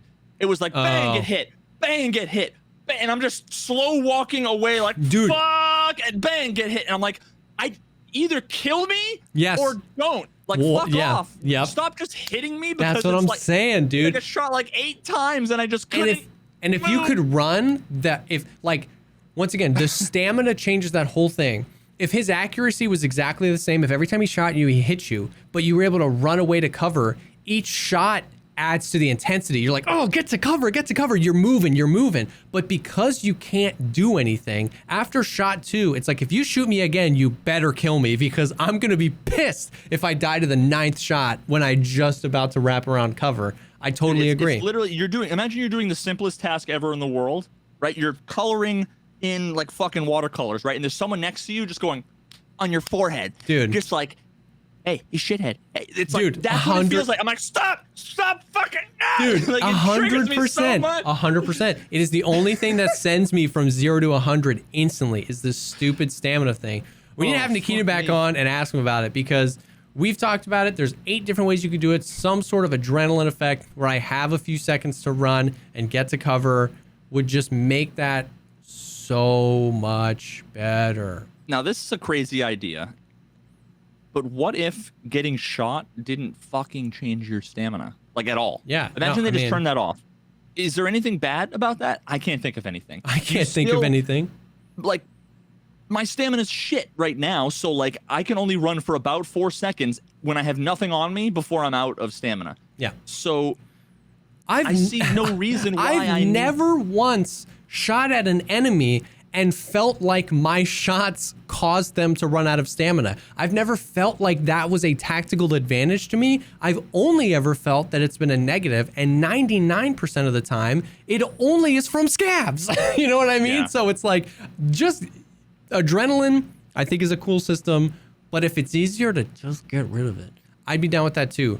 Because you can still tactically use it. If you're on woods and you see somebody sprinting, you can just go, I'll wait till he's almost out of stamina. And as soon as he stops moving, shoot him, because then your shot isn't what makes him out of stamina. It's the fact that he's out of stamina is what makes him out of stamina. And then you can shoot him, you know what I mean? Like, Now let him, if you shoot him in the leg, it blacks out his leg, and okay, like today, if he doesn't pre-pain or whatever, then he's gonna be limping. Yes. I would much rather have that, but as like a temporary stopgap. Yeah. Like before they add, if they ever plan on doing a more robust adrenaline system, which I, think that they should. Would be great. The simplest thing is like whatever the fucking number, I'm sure it's a number in a fucking text file, like a config file somewhere where it's like 7% stamina. Just make it 0 for now. And that coupled with the inertia. Yeah. I don't think, and nobody would complain. Nobody would complain. If they put that in a stealth technical update, because if they tweeted that out, people would have their opinions on it. If they just did it in a technical update, nobody would complain about it. If the game would feel better, and nobody would like write a twit longer and be like, I can't believe they changed this. The game is worse. Nobody. Just sneak it in. Don't make it dramatic, and it would be amazing. And then speaking of this, I'm just going to vent my JesseKazam little salt. The other thing that freaking pisses me off right now is that the scavs and the AI in general, they don't have inertia, and they don't fracture or break legs. And I hate that. Like, you can shoot a scav 6 times in the legs with a Mosin, and he just full sprints, runs away with no inertia. And so it just goes back to the whole, like, when they could see us through bushes. It's like, I don't want you to make them easy. I don't want you to make them hard. I want you to make them play by the same rules I play by. If when he shoots me in the leg, I can't move, when I shoot him in the leg, he shouldn't be able to side strafe insta head tap me. His gun should be doing this too when he's side strafing. You know what I mean? If I have to run with inertia, he has to run with inertia. And I don't know what's involved in that technically on the back end, so I'm not pretending to know that that's an easy task. But from the gaming perspective, the more that they separate us as far as like the movement rules that we are subjected to, the less good it feels. Yeah, I mean, it's 100% with you. This is similar to adrenaline from like a technical perspective. It's orders of magnitude more complicated to make it so that scavs behave and or experience the same kind of senses in terms of what they can see and what they can hear to be closer to reality. All of those things are much harder to do. So I always come back to right now, the scavs are going to be shittily designed. Yeah. I think they should err on the side of they're easy. They're too easy and shittily designed until you make them challenging but properly done, because otherwise it feels like the game is stealing from you. I get that. Wow. The way you just phrased that, I completely agree. It's like, if we can come to an understanding that they're going to have to be broken until we can remap this whole thing, err on the side of a little bit easier. If they're a little bit too easy, nobody's complaining. If they're a little bit too hard, it's brutal. The game is hard enough. It's the same thing. Imagine all day just being able to farm, like kill scavs, whether they have gear or not. Just being able to practice lining up shots, hitting a headshot, killing one, killing two, having one or two run at you. And even if their shots are all missing, you're still like, oh God, they're throwing grenades. The grenades 100%. Aren't accurate or whatever. And then PMCs start coming in, and then the challenge happens, right? Like, that's amazing. Yeah. When you wipe a squad and then you roll up to a scav and he insta 180 hit taps you, you're like, I feel like my router just fell off the shelf, got disconnected, and that's why I lost. Like I feel like I didn't lose a game. True. It's so true. Yeah, dude, when you feel like you've done the hard work and then the whole thing just craps itself, it's so true. It's the same thing we were talking about the other day with like the insta-proning. It's like, why? Why do they prone? Players don't prone. Human beings in real combat wouldn't prone. Why do the scavs insta-prone? Like, it's just weird. You know what I mean? Insta-prone and then insta-stand up. Yeah, insta-prone, 180, throw a grenade out their butthole, stand back up. It's like, yeah, so I agree. I think, like, remove their, like, if a scav never proned again in Escape from Tarkov, except for maybe bosses, I would be okay with that. And then exactly that. And then rework the stamina thing a little bit and err on the side of easier with their like insane accuracy and stuff like that. And I truly don't think, because you're absolutely right. No, the economy doesn't change. It's not like people start farming scavs and Vepr 136s start flooding the market. You know what I mean? It doesn't matter. If anything, it makes the people who are good at the game feel like they're good at the game. And it makes the people who are bad at the game have raids now and again where they feel like they conquered. Like wiping, in your first wipe, 17 raids in, when you go in, you don't see any PMCs, but you killed 11 scavs. You're like, I'm a god. You know what I mean? So you're also enticing the newer players to like keep playing because at least that is fun. Yeah, dude, it's the AI, and they increase the range of sniper scav. Have you noticed that? You know the sniper scav that sits on the top silo on customs? Yeah, that was the one that was fucking shooting me. He was shooting me when I was opening the top door to 3-story dorms. Jesus Christ. Yep. And I'm probably hitting you. Yeah, I don't remember. I was getting hit like 3 out of 5 shots. Yeah. It was hitting me. And it's crazy when they hit you and then hit and then hit and then hit. And it's like, what? First of all, why am I not dead? Second of all, how is he still hitting me? Third of all, there's a wall 6 fucking feet from me. It's like a bad dream, dude. You ever have the bad dream where you're like, you can't run for some reason? Tarkov, it's the bad dream that everybody has incarnate. Yes. And what's crazy is that, once again, they don't play by our rules. If you were somehow able to get up on that tower and pick up his sniper, it's 37 durability. And if you were to try to snipe somebody, you'd miss every single shot. Yeah. Every single shot. You know what I mean? It's... anyways, we've already been going for like an hour and a half. We can like rip through some of these smaller things later. I want to just flip my table with how excited I was. It was a half implementation, but I don't care. And I'm not going to say that it was me or us, but I'm going to feel like that a little bit on the inside. The changes to the flea market, dude. My civilian flea market video came out so long ago. That video, I got a date on that. That was my idea. We talked about it on the podcast. I made the video. I'm so excited that they made those changes. Because like I said, I didn't read the patch notes. Everybody has been coming in and asking, how do you feel about the flea market changes? So for like the first 2 days, I'm like, I don't even know. And I don't really even care. But yeah, dude, I think to me right now, it's had almost no impact. I agree.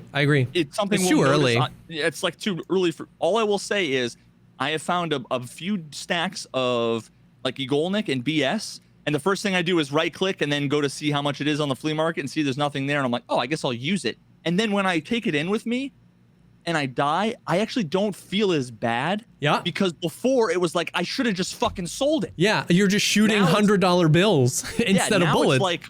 Now it's like I don't feel. I mean, I feel bad I died and whatever, but I don't feel like I made the wrong choice. I agree. It's so good, dude. And so it's kind of a half measure, because instead of, the whole idea was just remove ammo and armor, just get them out of here, all of it. Theirs was like, here's a list of things that are no longer available. And it was most tier 5 and tier 6 armors, most meta helmets, and most meta ammos. And I was like, listen, I'll take it. And I called it immediately. I was like, the problem is that like, it's always going to be about what's the best ammo that's purchasable. So I was like, what's going to happen in a month is M80 is going to be 10x the price of M61 because M61 will be, 10 USD from Peacekeeper and you can only buy 40. But M80 is in unlimited because you can buy it on the flea market. So it will be 10,000 rubles a round. You know what I mean? It's just like, it doesn't matter how good the round is, which is the same reason why SP5, this is the correlation I love to make. SP5, the worst Val ammo and VSS ammo, has more damage and singularly one less pen than 7 and 31 9mm, which is the best 9mm round. SP5 is 200 rubles a round from proper, and you can buy an unlimited amount. And last wipe, 7 and 39 was 2,500 rubles a round. And it's like the SP5 in my arguably would be better because I would take the extra damage over the one singular pen. Yep. It's not about how good the ammo is. It's about pick a caliber. What's the best ammo that's purchasable on flea? That one's going to be overpriced. So I was like, I'll take this because I'd rather there be M80 everywhere than M61 everywhere. But they're already adding to the list. Like today, it was data mined that like 5 guns and 3 extra ammos were added to the kill list that you can't buy or sell in the flea market. So it's exactly what I thought this too. I was like, they're gonna start here to get everybody okay with it, and they're gonna basically migrate their way to what we wanted, and it's already started. They took 5 more guns off the lift. You can't buy 9mm PST on the flea market anymore. I'm sorry, what? 9mm PST GZH, they added that to the... I don't know, but as long as we're moving towards no ammo, no armor, then I'm happy. Weird. So, yeah, no, I mean, that's all... Like, to me, I don't really care about the pricing so much. Yeah. Like, yeah, I don't care if M80 gets mad expensive, just as long as there's something, reasonable that is available to me. It's mostly that, not everyone will have unlimited. Like the guy that I killed before I died in that last raid, he had an AK that had some modifications, and he had like 3 or 4 30-round mags.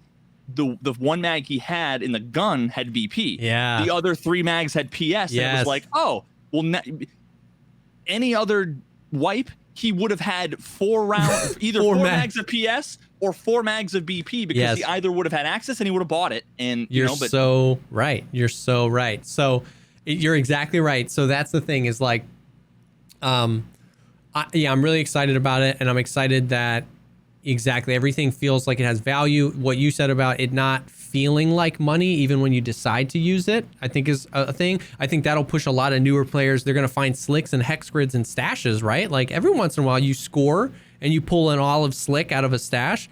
Well, no longer is that 500,000 rubles to you.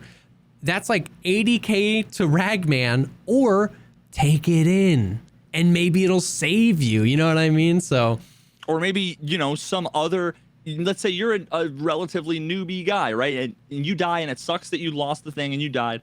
But then some other newbie or someone else might roll up and then find the dude who got head tapped with his slick, and it's like, oh, sweet, So it brings, what it does is it before it used to be top tier gear, top 10%, everyone else,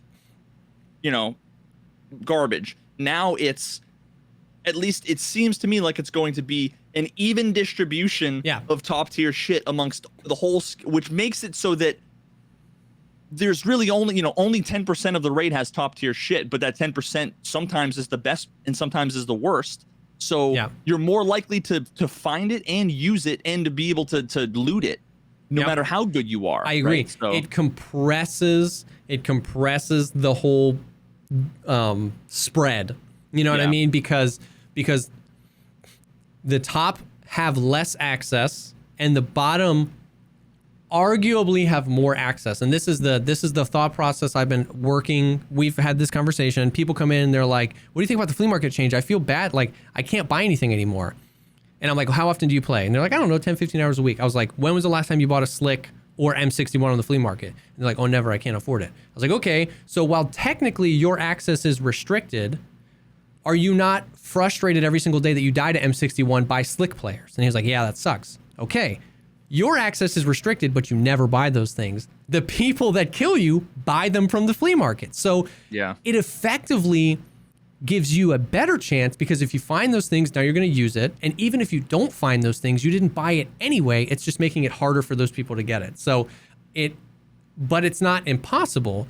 It still makes the game skill-based. If you're really good at the game, and if you play 80 hours a week, you will have more of that gear than everybody else, which I think is good. I don't think there should be a Tarkov where everybody gets a slick a day from Ragman, you know what I mean, to even the playing field. No, if you play more than me, if you're better than me, if you can outshoot me, you should have more money in your stash and more gear in your stash. But now you have to work for it. Now you got to go into Lighthouse and you got to find it. Now you got to go to labs and you got to find it. Now you got to kill the players that have it so you can take it. You can't just infinitely purchase it on the flea market.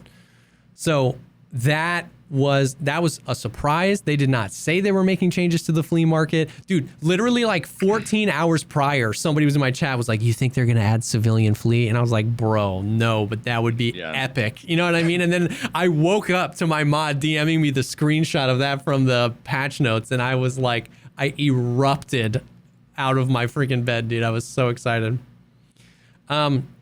We can just like really quickly lightning round through some of these things. We talked about the recoil system, the grenade throwing, 2-step process now. We literally talked about that on the podcast with Nice Guy. We were like, that would be great. And we were like, yeah, but they won't do that. Boom. What do you think about that? I so far I like it. I love it. We'll see what happens when I don't know if can you buy grenades on the flea? Ooh, I don't know. We'll have to check. I'll just check right now because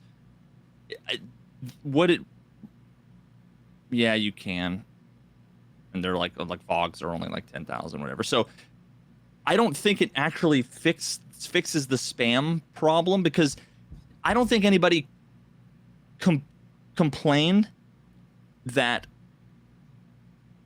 the problem was never that they threw 10 grenades in 10 seconds, because throwing 10 grenades in 18 seconds is still as annoying. It's the same problem. The problem is having 10 grenades and then just throwing them all. So it doesn't fix that. Now, I totally am fine with the change. Yeah. I have no problem with it. I just think it's kind of like not so much of a solution to the issue and more of... I agree with the pretense that part of the problem is the access to that many grenades, but I will disagree a little bit. Like, you could throw a grenade, you could throw a second grenade before your first one blew up. So if you're pinned in a room, you're pinned in that room until they run out of nades. There is no options. Now, the nade comes in and you can hear them, like a lot of the times, pull the other, like if they want to do it, they pull the other nade out. And if you time it up, boom, and you can move, because you know that they have a nade in their hand and they can't insta M61 headshot you when you walk out of the door. Now they can put the grenade back and then pull their gun out, but it gives you a second to do literally anything. Jump out a window, peek for a shot, reposition to other cover, disengage from the fight. So for me, it is a huge change. Totally agree. And then that coupled with inertia too. Yeah. The fact that you can't, because you used to be able to start to strafe, press G, and then right at like the pinnacle of your thing is when you'd like throw the grenade and pop. Now, every time I do that, I go hit G, and what ends up happening is I'm standing in the hallway, completely still, stuck with a grenade in my hand, like, oh fuck, like dude. I still forget that. Yeah. There are plenty of times where I'm like roll up and hit G, and it's like shink. I'm like, oh shit, like because I'm used to the timing, so I still have to get used to it. But yeah, I mean, I think there's a lot of situations like the one you described where like you're pinned in a room where I think it's just a market improvement. Like it's for sure better. I still think there are a lot of situations where just being bombarded with grenades. If there's two guys, and they have if there's a squad, grenades, like it'll feel effectively. You just don't want to hear explosion. Now it's explosion and then 6-second delay and explosion, right? So yeah, I think it's good. Yeah. I think it's just like it's only sort of 30% of the way there kind of thing, and maybe they can. Now, the impact grenades are toxic as hell. I've only seen one, and I threw it, and Dude, I killed the guy. Yeah, so they are toxic as hell, bro. I don't know what they're gonna do about that. That's so bad, bro. Dude, I was in crack house, came down, shot a guy, and then I hear like just the rustling of a PMC around the corner, but like right on the corner. I know he's holding that corner, and I just threw it like a sticky grenade at the back wall. Yep. And it just boom, bang, and you hear and it's like, well, I didn't even see the guy. Yep. No, I mean, to be fair, in that scenario, I guess like the short fuse Vogue would have basically the same effect. It would have bounced off the wall, bounced off the other wall, and exploded. What makes the Vogues less deadly is the absolute third grade implementation of grenade physics. The impact grenade circumvents that because the moment it touches anything, it blows up. You know how many times I've thrown a Vogue and it's gone in the window and then back out the window and then straight up in the air? Dude, the wall's like this and it goes... Dude, and it's like, well, that's not how fucking 100%. And so that's how you freaking get out of the way of Vogues. Or it hits the ground and rolls 60 meters away, you know what I mean, down a thing and then blows up and you're like, what the hell?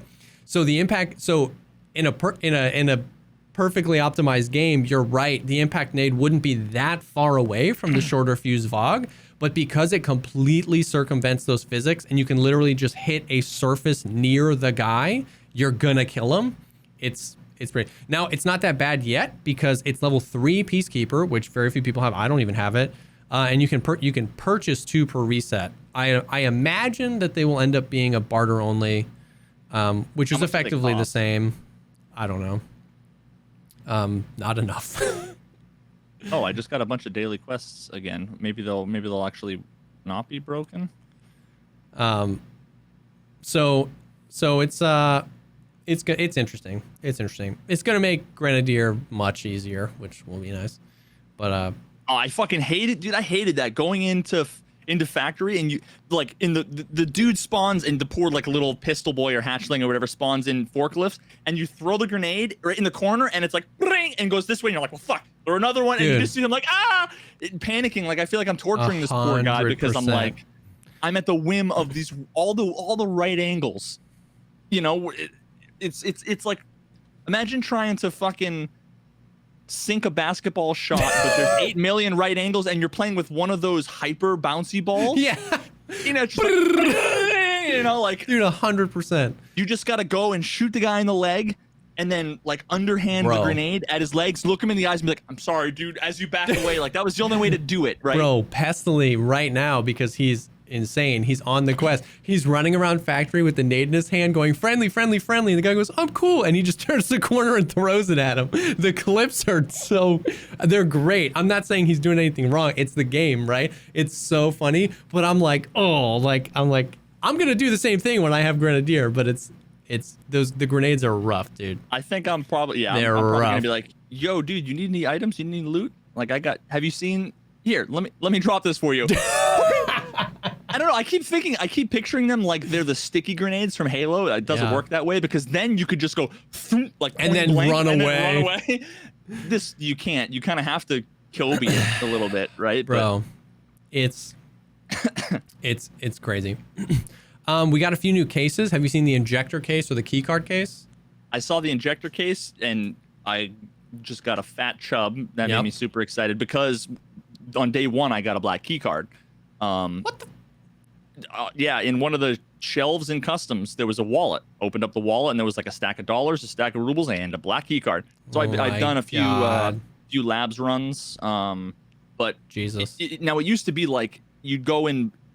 Whatever I would get is whatever I could fit in my gamma, minus my docs case and like my like. Yeah, you get like 6 slots. Yeah, but now I can actually go in and like farm black.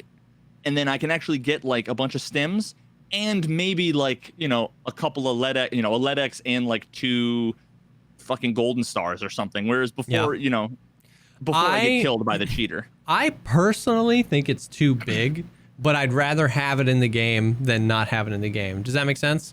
Yeah. Because I would like to see it as opposed to a farming tool as a tool. Like I want it to be a 1 cell that's just a 2x2 or a 2x3, 4 or 6 slots, and I'm bringing in stims I'm going to use. An extra Propital, a Mule, Zagustin for the heavy bleeds, and it's like, that's my thing. Right now, it's like you can bring four each of 4 of your favorite stims and just like, you know, ETG heal yourself into oblivion. You know what I mean? Like, but I'd rather have it in the game than not have it in the game. So I'm excited. The key card holder is pretty cool too. I thought that I saw a picture. I could be wrong about this. I thought I saw a picture of a key card holder that was inside a docs case. Is that a thing? Because I don't know. A docs case is 16 cells, and then the key card holder is 16 cells. So that's insane. So yeah, chat's saying yes. It fits in the. So you can bring it. So now docs case could be better than the sick case, because a docs case you can fit one of your cells is 16 key cards. Well, can you fit this in the sick case? Oh, I don't know. Because then if you can, then yeah, then it's nuts. It's only 280K. I might just buy one now. Oh, the key card. Yeah, the key card's only 280K. The injector was like 450 last time I checked. I don't have any freaking key cards, so I'd rather buy an injector case eventually. But wow, yellow key card is only 215. I wonder what labs like loot is like. What blue is only 145? What blue card is only 145,000 rubles? Yeah. Oh no, sorry, that's key card with blue marking. Okay. I didn't right click it. I was like, what? Oh, you know what? It's probably that blue. Yeah, blue still. There's only one for 30 GPUs. Nice. But yeah, black is. Oh god, black. Going for a bunch. Yeah. Ultra med. Yeah, I just went in first day and was like, yeah, I got a labs key card. I've done like 3 labs runs. I did 1. I found a Letix, but I died. Oh, nice. But I can use it for med station level 3 whenever I get there. So. Hell yeah. And then the malfunctions, I haven't experienced too many of them because I've been avoiding using scav guns like the plague. I just use new guns, and because of that, I haven't run into any malfunctions. I had 1. Have you seen the suppressor glow of the overheats, or even just the barrel glow? Oh, bro, I don't shoot full auto, really. Take a Keter. You can't like if you full auto a 30-round Keter mag, the Keter suppressor is like glowing. It's so cool, dude. It's so cool. And then I had a suppressed Saiga, and I had found a power mag, the 20-round mags. So I just like pop, pop, pop, pop, pop, pop, pop, pop, pop, pop, and I got a malfunction with it. The malfunctions look awesome. The new ones, like I know that they're toxic as hell, but the animations just make me excited. They're so good. But this I found out the other day. I didn't know, and then I saw a clip, and then I freaking tested it myself. If you get a malfunction, do you know? Okay, so the current thing is you have to check what malfunction it is with L. Have you seen that? That happened to me once where I like read it and then but normally what happens when I malfunction, I don't even realize I malfunction. I just think I'm out. Like I put in a half empty mag. So then I just double tap R and then reload. Depending, so the previous malfunction, reloading would clear it. Some of the new malfunctions, like a stovepipe, failure to eject, if you reload and you click, it says malfunction again because you have to clear that round out of the chamber. It's stuck. So you have to, and then you. Yeah. So, okay. So that used to be how it is. The like last wipe, every malfunction you got, you could just reload. So you know how you press L and you inspect your gun, and it's like a really slow, cool animation. If you get a malfunction and you press L, it is a very, very quick boom, boom. You just check, and that is your PMC identifying what malfunction has happened. Now you shift T, and what animation will play is correlating to what jam that you just got. So you have to do that. You have to hit L. You have to inspect your gun first before you can clear the jam because your PMC needs to know what jam it is. Here's the cool part, though. If you get a malfunction, you get the little red flashing light. If you have a sidearm and you press 1, you insta swap to your pistol. It's like the pistol swap animation 400% faster. It's sick. So now if you get a malfunction and you had a 5.7 or a Glock, you just hit one and your gun just, you go boom, boom, and you can just bop, bop, bop, bop, bop, bop, bop. It's so sick. So I went to an offline and I tested it out a few times. It's really, really cool. That alone will be an awesome reason to bring sidearms. Like it's sick. So yeah, I thought that was pretty cool with the malfunctions, the little quick swap. I know everybody's gonna be pissed at the malfunctions. I hate when I get them too. I just like almost instantly when I watch the animation of him clearing it, I'm like, okay, it's pretty cool. But the quick swap is pretty sick. So, dude, I was fucking facing Scav Boss on my first time doing Scav Boss on customs. I was fucking nervous as hell, and there was like, I killed every single Scav and a couple of PMCs, except I couldn't find Reshala. So I'm like running around I'm like, I need to find Reshala. Like I didn't just kill all these fucking guys, and I was full on loot. Like there was no reason for me except to maybe get like a Bitcoin or whatever. Yeah.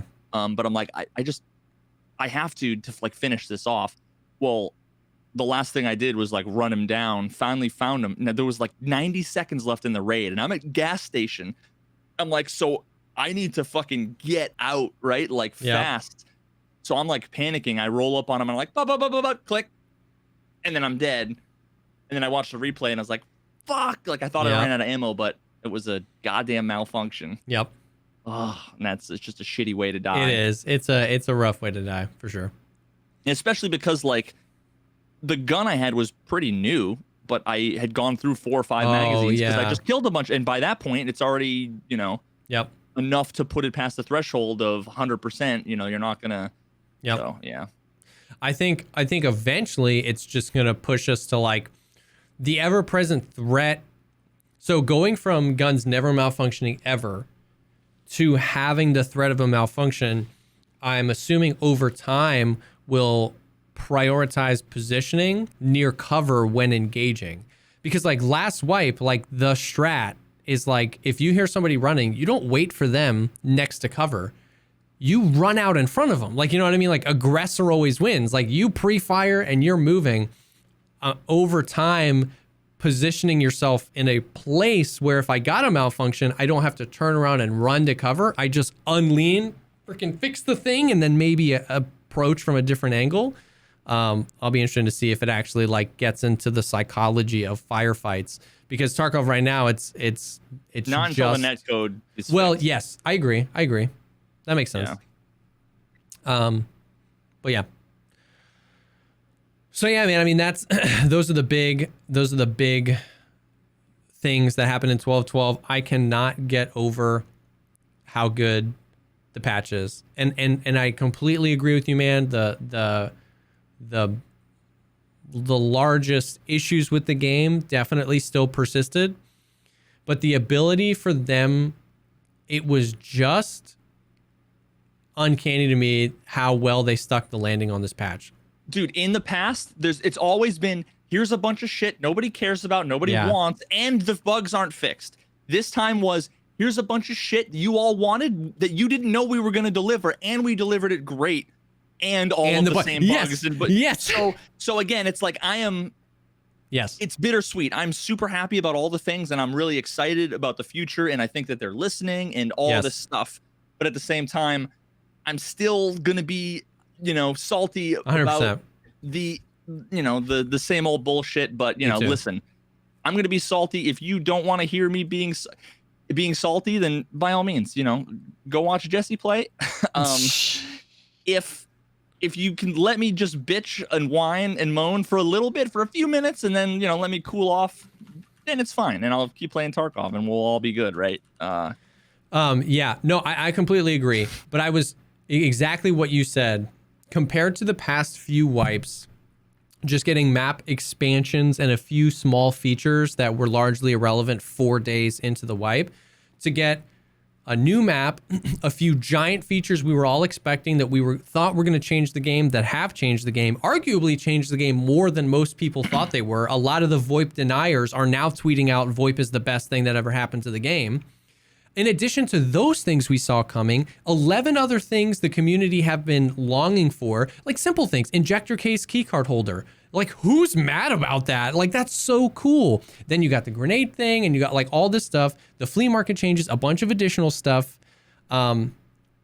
Now my hope, and I'm just going to manifest it by sending my freaking energy to Nikita, is that if we can get, like I said, if the next 5-6 months isn't content, if we can get some optimization patches, if we can really carve out the whatever goodness they can pull out of the netcode in Unity 2019, this game is going to be like absolutely top tier. You know what I mean? It's on its way to being, you know, what we talked about when we talked about open world and all that stuff about it being the greatest fucking game of all time. Like, yep. 6 months ago, I would have told you there's no fucking way it would ever get there. Now there's a universe in which, I don't know about open world, but there's a universe in which the game has almost all of the things that it needs and that we want. Yes. And absolutely. That's a great way to put it. 6 months from now, I was laughing, not 6 months, sorry, 4 to 6 months ago, I was laughing at their little, their calendar they put out where they were like, by the end of this year, we want to put out Lighthouse. And in that patch will also be new malfunctions, Voip and Inertia. And I remember talking on the podcast being like, no way, like let's place our bets on what gets patched, what gets pushed away. You know what I mean? And the fact that they not only delivered every single one of those things, but 10 additional things that I didn't see coming. Exactly and what you better than we thought. Better than we thought definitely gives me the confidence, or at least boosts my confidence in their ability to really kind of turn this around and do a lot of the stuff that we've been wanting that we weren't sure if it was even possible anymore. So I'm freaking excited, man. I'm freaking excited. So, but yeah, that's it. Those are the big things. I mean, I'm sure, I don't know.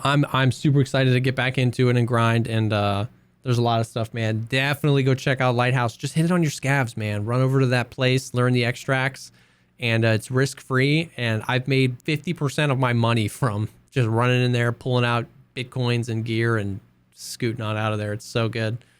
So yeah, thank you guys for hanging. This patch is awesome. I hope you guys are enjoying it as well. Thanks for hanging with us live. This will be live. I might try and get it out over the weekend again as well, but if not, definitely by Monday. This will be up on all the podcast platforms and stuff like that.